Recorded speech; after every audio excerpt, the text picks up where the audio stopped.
que tiene eje, que tiene áreas. ¿Ustedes están trabajando viendo los videos tutoriales del Marco? No, del Marco todavía no. Se los comparto si quieren.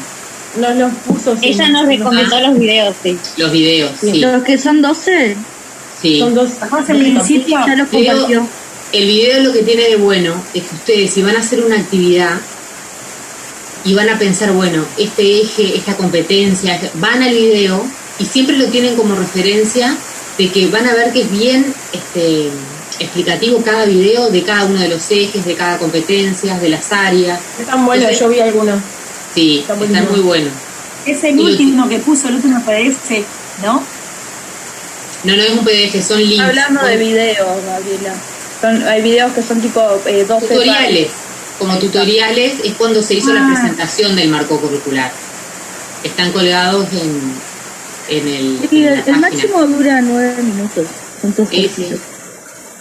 Son bien cortos, bien explicativos de lo que es cada una de las áreas, pero siempre para tenerlo como referencia, que a veces les cuesta como identificar. Bueno, cuando veíamos algunos de los videos, vieron que en los videos de desmontando, el de no es una caja, el de juego heurístico, qué funciones tienen, el de desmontando el cesto de los tesoros, vieron que también es importante poder pensar. Bueno, ustedes lo hacían también cuando hicieron las observaciones de estimulación, pero poder ir referenciando, bueno, en esta situación o en este video, ¿qué observamos? ¿En qué eje lo situaría? ¿Qué competencia observaría? Porque tenemos que empezar a tener de esas situaciones de observación una mirada didáctica, ¿sí? Más allá de que no perdamos de vista los otros aspectos. Tenemos que tener en cuenta la mirada didáctica, ¿por qué? Porque cuando nosotros vamos a pensar las dimensiones del juego, no es lo mismo pensarlo como contenido que pensarlo como recurso, que pensarlo como estrategia, que pensarlo como pasaje de una actividad a otra. Son distintos elementos a tener en cuenta o dimensiones a tener en cuenta cuando voy a pensar el juego articulado con la didáctica. Bueno, así que vieron los videos del marco curricular. ¿Desde qué concepto de didáctica? ¿O qué han leído de la definición de didáctica?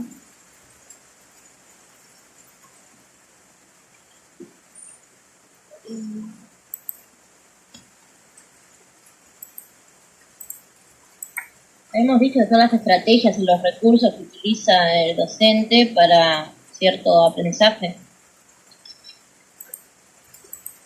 Eso es un aspecto de la didáctica. Pero no se dio una descripción global. Lo que pasa es que no uno vimos, podía Las tomar teorías, la que quería. las teorías que aplicamos en la práctica. Bueno, sí.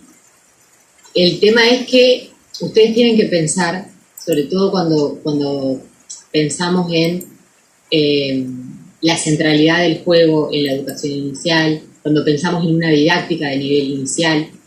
¿Por qué pensar una didáctica, por ejemplo, de nivel inicial? ¿Por qué tendríamos que hablar de una didáctica de primera infancia? Una didáctica de nivel inicial es lo que van a encontrar los materiales de teoría que van a encontrar, tiene que ver con la didáctica de... Porque es específico de la edad. ¿Cómo? Porque es específico de la edad. Porque tiene que ver con una edad determinada, con una etapa determinada, y no es lo mismo que la didáctica general como disciplina. Y la didáctica tiene aspectos que... Esperen que voy a buscar herramientas, profe. Sí, las herramientas también, pero primero hay que conceptualizar la didáctica como tal. ¿Sí? Yo creo que son herramientas que fomentan, que refuerzan y enriquecen el aprendizaje de una misma, ¿no? Claro, pero previo a eso, ¿de qué concepto de didáctica partís? Porque no es lo mismo si yo pienso en una didáctica tradicional. ¿Qué voy a hacer si pienso en una didáctica tradicional? ¿Cómo seleccionaría esas herramientas? Piensen que la didáctica no la podemos separar de la pedagogía. La separamos para poder, bueno, dedicarle como la especificidad. Pero en sí son inseparables con la pedagogía. Si pensamos en una didáctica tradicional, podría ser la realización de la primera infancia. ¿Cómo, Viviana? Como una escolarización de la primera infancia, si lo pensamos de una pedagogía tradicional, como lo que había de apresamiento y ese tipo Ahí de cosas. está, puede ser también en esto de determinados objetos estructurados, determinados elementos que no den la disposición del ambiente, Volver esto al preescolar, de tenerlos, Volver al preescolar. el concepto de preescolar, ¿no? Como algo previo a la escolarización. El docente es el que transmite, el niño El docente tiene la centralidad en el aula, ¿no? Es el que tiene el niño también no se lo ve como un sujeto, sino también como algo más en desarrollo, un sujeto en desarrollo, una idea más instrumentalista. Si yo les digo, por ejemplo, bueno, Laura o Lucía, les tocó 4 años o 3 años, yo les doy mi planificación del año pasado. Yo tuve el año pasado 4 años, se las paso. Y no porque tenés que conocer al grupo. O sea, algunas actividades de esas las puedes aplicar, pero ¿qué concepción tendría de didáctica yo si les digo eso? Una concepción instrumentalista. Esto lo hicimos todas, ¿eh? No hay, es una concepción instrumentalista. Instrumentalista quiere decir que hay un método, ¿no? Ustedes saben que la didáctica surge con convenio, surge de las disciplinas duras, ¿no? De la biología, de las ciencias exactas, y se toma el método para traspolarlo a las ciencias sociales, sobre todo a la didáctica, porque había una necesidad también de la educación entendida en un mundo industrializado donde se necesitaba, ¿no?, de determinados métodos para enseñar. Entonces se hace una transposición de lo que es las ciencias duras, como las ciencias exactas, a las ciencias sociales. ¿Qué pasa con eso? Si yo en un laboratorio tomo 2 sustancias, ¿no?, los mezclo en un tubito de ensayo, le agrego unas gotitas de no sé qué, no sé cuánto, voy a tener siempre, las veces que haga esa combinación, el mismo resultado, ¿no? Ahora, ¿qué pasa cuando voy a traspolar eso, ¿no? Esto de que yo hice esto, esto y esto, y tiene que salir esto, y se los paso a ustedes. Si seguís esta receta, van a aprender tal cosa. ¿Qué me pasa con eso? Cualquier cosa, porque los niños no son los mismos y nosotros tampoco. Totalmente. Hay personas en juego, hay personalidades, hay distintas habilidades, todo. Hay contextos, distintos intereses, edades distintas, contextos diferentes, sujetos distintos. En esto de que hablábamos de las etapas del desarrollo de Piaget y entendemos que hay determinados parámetros que nos dan como un margen, no es para todos iguales, ¿no? Entonces, tampoco lo podemos traspolar así exactamente de las ciencias biológicas a cada niño. Nos sirve la teoría para pensarlo, para contextualizar, para entender las etapas, pero después tenemos que pensarlo en cada niño, en cada necesidad específica, y esa es la didáctica, ese es el arte de la didáctica. Que yo pueda pensar la teoría, que pueda pensar determinados aspectos metodológicos que tienen que estar. Por ejemplo, mañana Gabriela va a ir a un grupo de 3 años. Lucía va a ir a un jardín, va a tener 5. No sé, Nati va a ir a trabajar con bebés de 1 año. Todos van a tener contextos distintos, distintos niveles, pero van a seguir, todos van a estar en una institución que va a tener un proyecto decente. ¿Está? Y voy a tener que tener en cuenta eso para ver cuáles son las prioridades. Después voy a hacer un diagnóstico. voy a trabajar con los niños, voy a ver con las familias, cuando haga las entrevistas con las familias, voy a hacer un diagnóstico. Entonces, yo voy a priorizar determinados ejes, determinadas competencias, Gabriela otra, Lucía, pero voy a seguir ciertas metodologías que tengo. Entonces, la didáctica tiene una parte metodológica, que la tenemos que seguir, ¿sí? Como disciplina. Después tiene algo que tiene que ver con lo específico del nivel de lo que es primera infancia, de 0 a 6 años, que además es muy distinto de 0 a 3 que de 3 a 6, porque si yo, por ejemplo, estudio didáctica de la matemática, ¿no? Y voy a ser profesor de matemáticas en IPA, bueno, yo voy a saber que en primero van a dar una cosa, en segundo otra, en tercero otra, pero en realidad las estrategias que tengo que usar no son tan diferentes de un niño, de un adolescente de 13 años a uno de 17. Yo les diría que ni cognitiva ni emocionalmente hay mucha diferencia. Pero a lo que voy es, entre un niño de 0 a 6 años, y todavía tenemos que seguir explicando por qué es necesario una formación específica en primera infancia, ¿no? Me parece increíble, pero lo tenemos que seguir justificando. Y porque si ustedes van a pensar una actividad, por ejemplo, para enseñar matemáticas a un niño de 4 años, no puede nunca ser la misma que para trabajar con un niño de 1 año. Y no. El otro día me pasaba que están dando concursos, ¿no? Entonces una maestra de 4º año me decía, tenía que dar probabilidad y estadística en 4º año. En un concurso. No los conoce los chiquilines y tiene media hora. Entonces ella me decía, digo, mira, a mí se me ocurre, yo iría por el fútbol o las olimpiadas. Iría a decir, ¿qué probabilidades había de que, no sé, Uruguay ganara 5-0 a Argentina? O no sé, o es decir, trataría de llevarlo a una probabilidad, es decir, atraerlos a algo que tenga que ver con las olimpiadas, con el deporte, con algo, porque probabilidad estadística en 4º año, entonces tiene que ser algo que les llame la atención, que los convoque, que es decir, que puede decir, bueno, jugaron 4 partidos, en uno salió esto, en el otro salió lo otro. ¿Cuántas probabilidades había de que en un 4º partido ganaran tanto a tanto? Bueno, y ahí, es decir, plantear en muy poquitas comparaciones estadísticas y con algo que le llame la atención.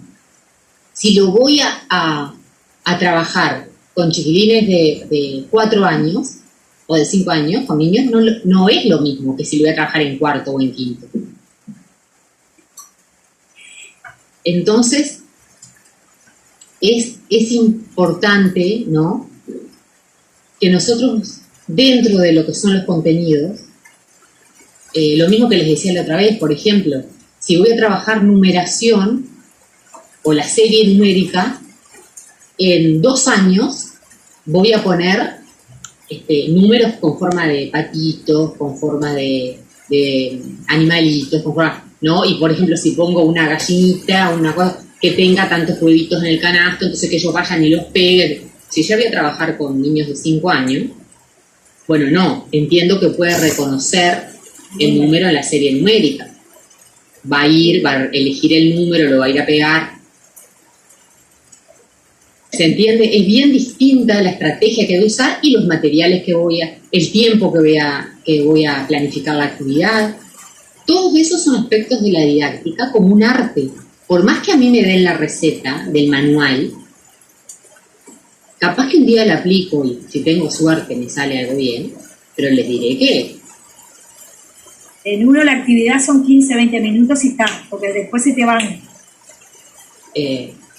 No solamente en 1 año, por ejemplo, las chiquillas que empezaron la práctica ahora están yendo a una escuela de tiempo completo. Hacen la práctica de tarde. ¿Qué pasa? Claro, el otro día hablábamos con la directora y con una de las maestras y decíamos, bueno, vamos a tener que algún día ir en la mañana. porque es completamente distinto cuando ingresan los niños a las 9 de la mañana y a las 2 de la tarde. Los mismos niños, el mismo grupo. A mí me pasa eso. Estoy con nivel 1 doble horario y hay actividades por la mañana que no las puedo hacer de tarde. Nunca las podrías hacer de tarde. No. Yo, por ejemplo, siempre trabajé de mañana y cuanto, yo qué sé, por ejemplo, cuanto más disponible tenías que estar y más en la mañana. Yo sé, no sé, pero de tarde son, aunque sea la misma escuela, son otros niños, es otra dinámica, la tarde es otra cosa. Y obviamente yo tengo que tener en cuenta eso también, porque los tiempos, dice Gabriela, bueno, el tiempo con niños de 1 año, sí, pero el tiempo con niños de 1 año no es lo mismo a las 9 de la mañana o a las 10, que recién ingresaron, que a las 2 de la tarde. No puedo pensarla. Yo tengo una experiencia que es de tarde, ¿viste? La actividad yo más o menos la hago a las 2 de la tarde. Entonces... Claro, si la hicieras de mañana, te quedaría feliz. Nunca fui, o sea, el trabajo mío es de tarde. Entonces está... No, vas a ver, te vas a acordar de nosotros cuando trabajes en la mañana, vas a decir, no, pero ¿y esto? No lo puedes creer. No lo puedes creer. Bueno. Alguien... Decía que también aparte de eso va a depender del momento en que esté ese niño, ¿no? Si está para dormir, si recién se alimentó. Por eso te digo, si un niño, o por lo menos la dinámica que uno piensa que en la mañana, cuando llegan, están mucho más disponibles, ¿por qué? Porque se levantaron, desayunaron, llegaron a la escuela y están, o al jardín, y están.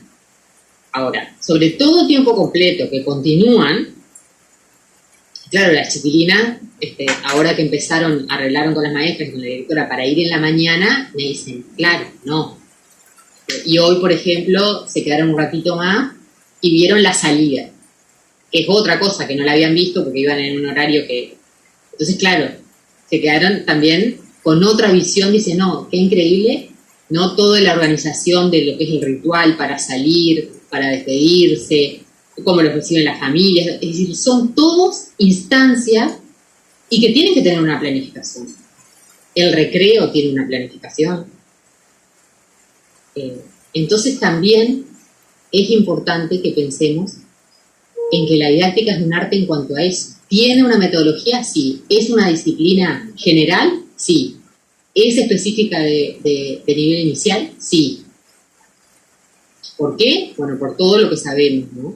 Que es muy diferente las necesidades, las características, los tiempos, los materiales que usamos de 0 a 6 años. Y después, porque sí o sí necesitamos contextualizarlo. Como docentes también, esto que les decía, cuando yo les doy el cuaderno para que ustedes hagan las mismas actividades que yo hice y ustedes lo agarran y dicen, bárbaro, empezó con esto, voy a planificar igual, voy a hacerlo igual todo. ¿Qué les parece a ustedes que en el aspecto didáctico ustedes están haciendo? ¿Estarían siendo creativos? ¿Estarían siendo reflexivos? No. ¿Estarían siendo intelectuales? Estás copiando algo que lo hizo otra persona, que lo pensó otra persona, que... Son meros reproductores. Ahí va. Y esa es una posición ética. No solo eso, sino que no está teniendo en cuenta el grupo que tenés en ese momento. Los profesionalmente, pero, a ver, yo lo que quiero que ustedes entiendan es, la didáctica tradicional no es algo que existía en el 1700 y en el 1800. Lo vemos hoy en las aulas. El reproduccionismo es una corriente vigente. También, ¿no? Es una posición. Claro. Es decir, entonces, ustedes la mayoría de los materiales que vean sobre didáctica, sobre todo de la primera infancia, son argentinos, españoles, algunos también de México. ¿Por qué les parece que no tenemos tanta producción académica de primera infancia? Porque se creó recientemente. la idea de primera infancia, la concepción de la educación en primera infancia. No, porque en Argentina, en México, en España hay universidades de la educación. O porque estamos acostumbrados a repetirlo en otros lugares. Claro, acá la gente no puede estudiar, o sea, no hay investigación pedagógica. Exactamente, no hay academia. Sí, lo hacen siempre debajo de otra institución. En una teoría de la reproducción. Nosotros hace mucho tiempo que venimos luchando por una universidad de la educación. ¿Por qué? Porque para generar docentes críticos, reflexivos, intelectuales de la educación, investigadores, porque ¿quién tiene que investigar sobre didáctica? ¿Quién tiene que escribir sobre didáctica? ¿Los psicólogos? ¿Los licenciados en ciencias de la educación? ¿Los sociólogos? Los que estén ahí. Los maestros, los profesores. Claro. Los que estén ahí. Claro. Ustedes van a ver que hay licenciados en ciencias de la educación, con todos los méritos que ustedes quieran, que estudiaron todas las corrientes didácticas, pedagógicas, Claro, de centros, todo. Nunca estuvieron en un aula con niños. Ahí hablan de lo teórico y en realidad hay cosas como finas que te das cuenta solo en la práctica. A mí me pasa con la profesora de psicología, no sé si a las demás, ella habla mucho de lo teórico y hay cosas que en realidad pasan en el día a día que lo ves estando ahí. Pero es que como docentes nos pasa muchas veces, ¿no? Que cuando vienen otros técnicos al aula a decirnos cómo tenemos, porque de la educación todo el mundo nos dice lo que tenemos que hacer. Vos te subís a un taxi y el taxista te dice cómo hay que educar a un niño, cómo hay que enseñar, qué cosas tiene que hacer un maestro. Todo el mundo sabe cómo hay que enseñar. Y nosotros damos lugar a eso. A lo que voy es que como profesionales de la educación, quienes tenemos que profesionalizar y ponernos a escribir. El otro día di un curso en APIA sobre familia, contexto educativo y desarrollo en la primera infancia. Y había una cantidad de maestros, educadores, todo, hablando de todas las estrategias que se habían puesto en juego en la pandemia, ¿no? Para que los niños no se desconectaran de las instituciones, para trabajar con las familias, para generar estrategias didácticas que no teníamos. Y yo les decía, qué bueno, ¿escribieron sobre eso? No, digo, bueno, van a escribir otros sobre eso. Porque ¿quiénes tienen que escribir? ¿Quiénes tienen que teorizar? Porque la didáctica tiene ese aspecto y nosotros, como educadores, no nos hacemos cargo de eso. Nosotros vamos y reproducimos. ¿Qué tenemos que hacer? Si viene una inspectora, tenés que, has trabajado esto, tenés que hacer, bueno, está bárbaro, lo hago así. Entonces cambió el mes que viene, el año que viene otro, y te dice, no, pero estás enseñando así, no, pero tendrías que numeración enseñarlo así. Bueno, ¿cómo? A ver, anoto, está. Eso es una posición didáctica y pedagógica que asumimos. Es decir, a mí me parece que no es la que deberían de tener los docentes. A mí me parece que los docentes son críticos, reflexivos, y la tarea docente es esa. ¿Sabes? Para mí eso suena un comentario nomás, que lo digo siempre y ya aburro, pero para mí lo difícil es como salirnos de cómo nos educaron a nosotros, porque nos educaron como muy, entre comillas, vagos de estas cosas, ¿no? De reflexionar, nos ayudaron a repetir, a memorizar y a reproducir, y como que nuestro cerebro se acostumbró, me parece, a eso. Estoy generalizando, pero más o menos estamos todas más o menos de la misma edad, me imagino que... Y creo que lo difícil es salirse de eso para poder, como deconstruirse un poco, para poder hacer que los gurises otra cosa. Pero yo sabes que creo, Nati, que también hay un aspecto de la construcción subjetiva del rol docente. Me parece que, por eso lo digo, que no es en todo el mundo. Si vos vas a leer a docentes que escriben en muchos artículos sobre didáctica, en Argentina sobre todo, que hay mucha construcción teórica, pero en México, en España también, son docentes. Son maestros que escriben sobre didáctica. Es decir, el docente acá no se lo toma como un profesional. Ahí está. Entonces me parece que es una construcción que también hace a la formación docente en el Uruguay, que tenemos que repensarla. sobre todo ustedes ahora tienen un trabajo final de grado, se ha ido modificando y vamos a llegar a la Universidad de la Educación. Estoy segura que saben cuál es la dificultad más grande que hubo, por lo menos para que no saliera en las votaciones hasta ahora la Universidad de la Educación.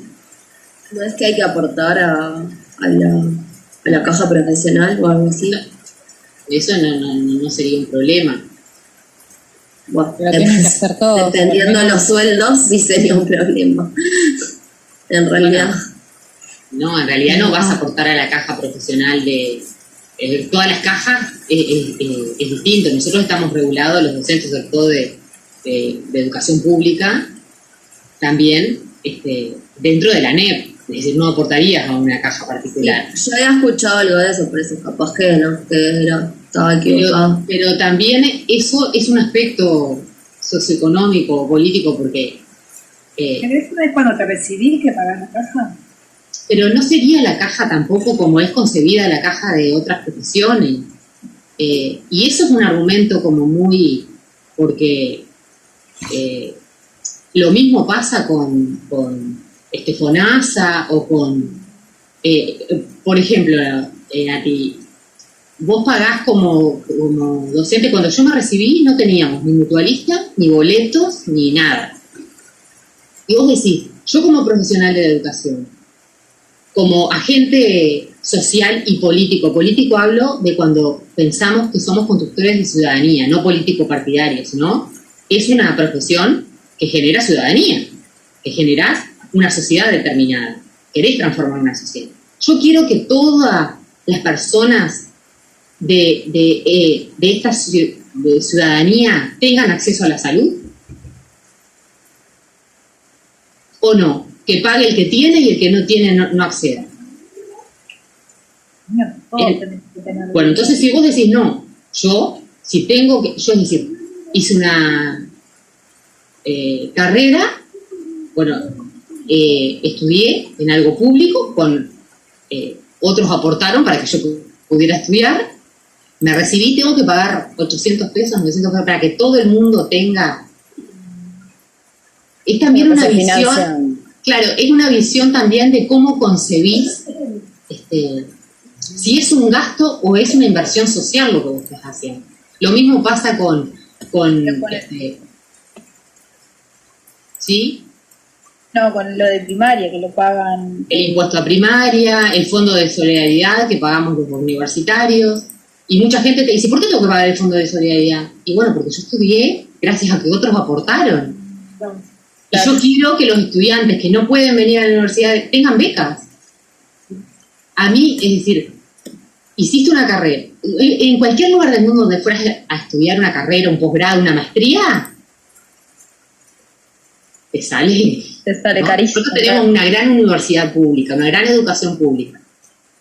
Entonces también es una concepción didáctica, pedagógica, hay una filosofía de la educación detrás, hay un posicionamiento, pues decir, bueno, ¿dónde te posicionás? También hace a esa construcción. Por eso también, como dice Giroux, es decir, es una concepción del docente como profesional y como transformador de la sociedad. Eso hace la pedagogía crítica, no una pedagogía tradicional, donde vas a reproducir la realidad y nada.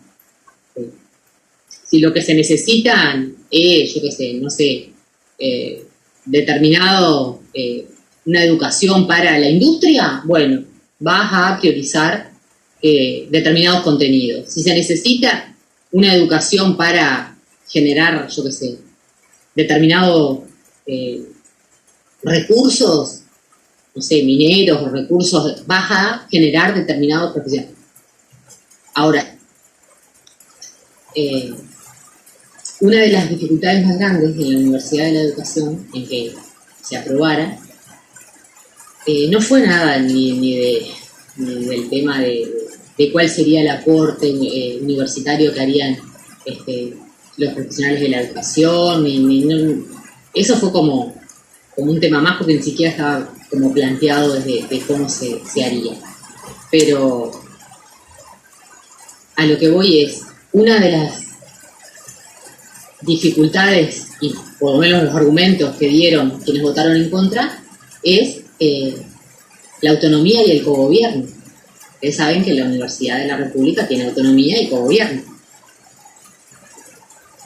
¿Y por qué será que es tan resistido eso en la educación? Sobre todo en la educación en la ANEP.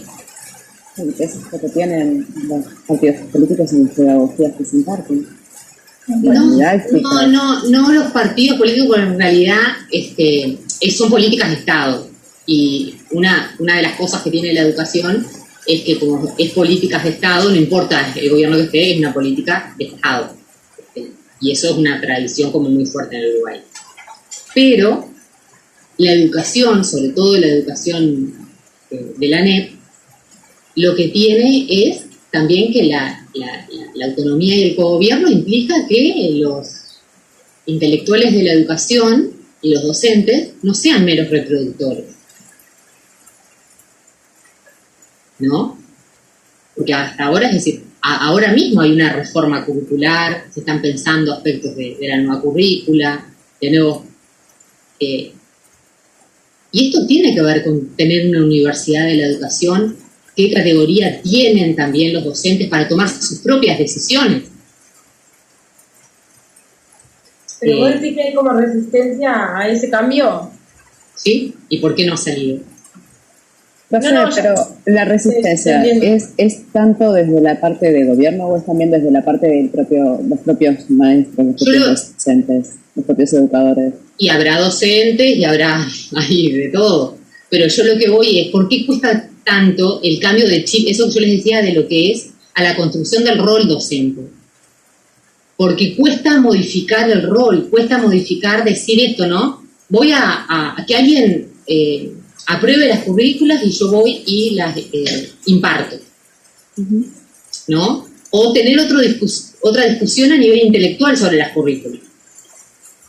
Cuando yo investigo, cuando yo genero contenido, cuando yo reflexiono sobre políticas educativas, tengo otras herramientas para el ejercicio profesional.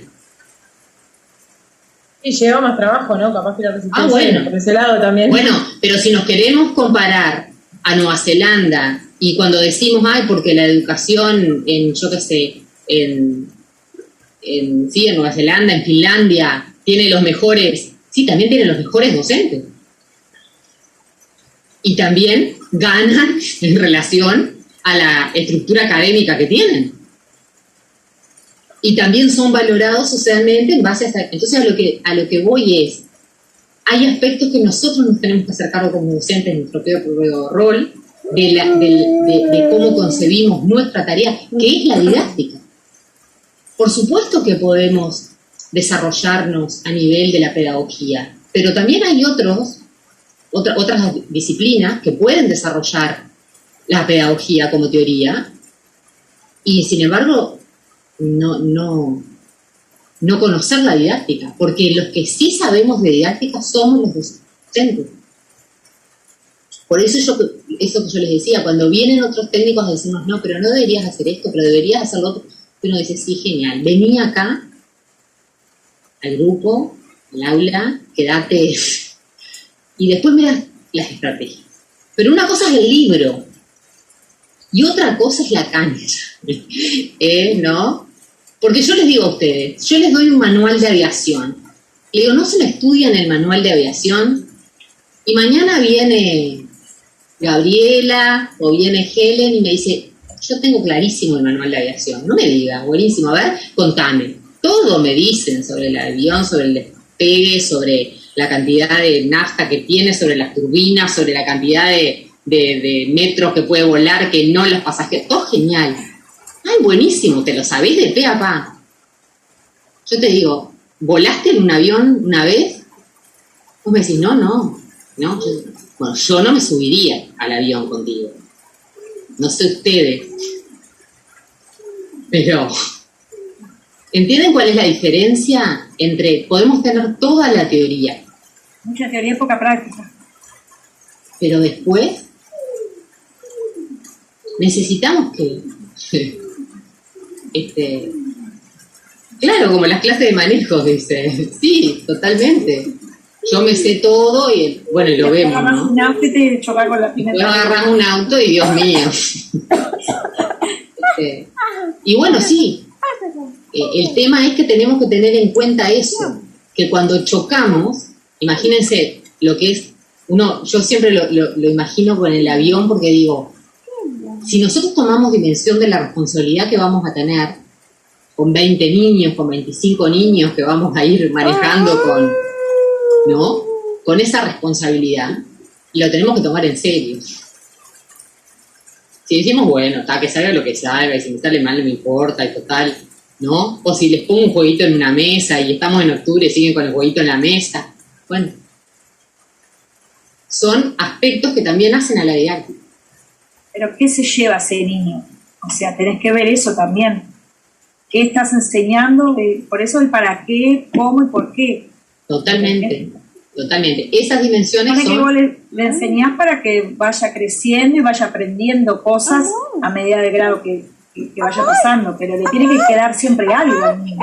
Y otro aspecto fundamental es la evaluación. Es otro aspecto de la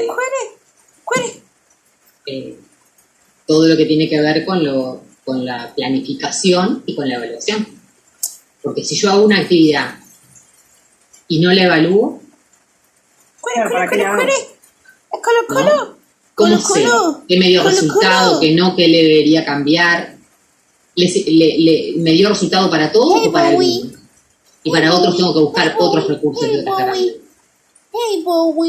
Entonces, eso es lo creativo, esa es la parte creativa de la didáctica. ¿Y qué me aporta el juego a eso? Y bueno, justamente me aporta esta posibilidad de decir, bueno, lo concibo como un derecho, entiendo que es algo vital para el niño, que es el lenguaje universal de la infancia. Entonces, a partir de eso, voy a centrar mi actividad didáctica en el juego. No hay otra manera. No voy a sentar a un niño a copiar de un pizarrón con 3 años. No entendí nada. Lo mismo el juego en rincones. Tienen un fin, no es poner rincones por poner. No es poner una mesa ahí y pongo unas cuantas cosas y ya está. Claro. Tiene una construcción atrás. O la pedagogía Montessori, si yo entro a un aula y está todo, lo vamos a ver después cuando veamos la observación de aulas Montessori, y veo que está todo el material al alcance de los niños, que hay determinados elementos que tienen que ver con elementos naturales, como vimos en el juego heurístico, que están pensados, que la mediación del docente es de determinada manera, bueno, entonces atrás de eso hay una concepción determinada. Si yo entro a un aula y, por ejemplo, la maestra me dice, ay, no, porque yo trabajo desde la pedagogía Montessori, y veo todo de plástico, todo metido en cajones allá arriba de los cosos, y no hay nada al alcance de los niños. Los niños no pueden lavarse las manos porque no hay nada al alcance de ellos, no hay... Bueno, te podrá encantar la pedagogía Montessori, y estar preciosa, fundamentada en la planificación, pero... Y permitirles que ellos también elijan